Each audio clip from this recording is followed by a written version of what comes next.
Ici Limousin, 9h, 11h. bienvenue chez vous. Espèce de tout poil à poil, aujourd'hui on va découvrir les chiens charpés grâce à Martial Dumontier-Elie. Bonjour Martial. Bonjour, merci de m'inviter. Meilleurs vœux pour cette nouvelle Et je vous souhaite une excellente année pour débuter 2026. Alors vous avez un élevage de chiens charpés à Limoges. Son nom c'est Domaine des Terres Ancestrales. Moi j'aimerais savoir qu'est-ce qui vous a séduit dans ce chien ? C'est un chien qui est vraiment différent. Déjà, ancestral, oui, parce que c'est un chien qui est d'origine chinoise et qui a conservé ses caractères et sa structure depuis plus de 2500 ans, puisqu'on en retrouve dans des fouilles archéologiques en Chine.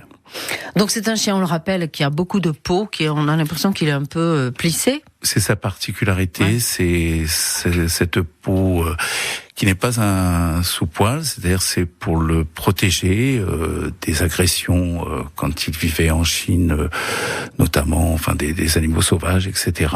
Et c'est-à-dire que cette peau est vraiment particulière à la race. Ça n'existe pas chez les autres races de chiens. Ça mesure combien de haut, par exemple, un charpé? Quelles sont ses dimensions? Au garrot, pour les femelles, on débute à 44, vraiment c'est petite taille. Et chez les mâles, c'est jusqu'à 51 cm au garrot. On peut avoir une marge de tolérance à 52, à 53, ça passe plus. Très bien. Quelles sont les particularités? Vous parlez de son caractère tout à l'heure. Oui. Quelles sont ses particularités? Alors, c'est un chien qui est très proche de ses maîtres. C'est son maître, c'est l'absolu. On peut dire ça comme ça. Et c'est très proche aussi des enfants.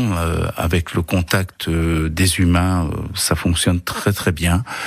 Avec les animaux extérieurs, je dis bien extérieurs à la maison, c'est un peu différent, parce que moi je dis toujours, tout ce qui est à plume est à poil, c'est très difficile. Par exemple, si je vais les promener et qu'il y a des chevreuils, je dirais pas des sangliers, mais il y en a pas loin. Ouais.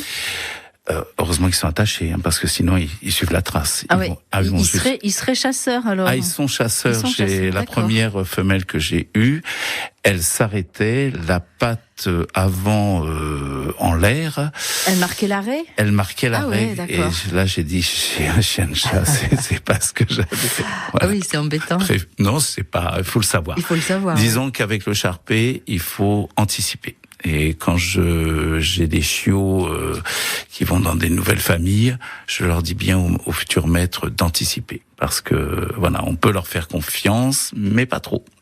Ça peut être de quelle couleur un charpé? Alors, moi essentiellement j'ai des charpés noirs, mais j'ai une femelle aussi fauve, ce qu'on peut appeler sable. J'ai une femelle lilac, c'est-à-dire c'est un peu gris, ce sont des gris beige, on appelle ça des couleurs diluées. Le blanc est interdit. J'ai eu une naissance il y a quelque temps où la petite femelle est comment on appelle ça, crème, c'est-à-dire blanche avec les oreilles crème avec les oreilles marron, sable, c'est très joli. Voilà. Et puis il y a aussi ce qui est recherché, c'est le bleu. C'est la couleur un peu à la mode, vous savez, c'est... Bleu, oui. Alors bleu, ça veut dire quoi, bleu? Alors bleu, justement, c'est gris. C'est gris, ok, d'accord. On est avec Martial Dumontier-Elie. Ce matin, on découvre le chien charpé.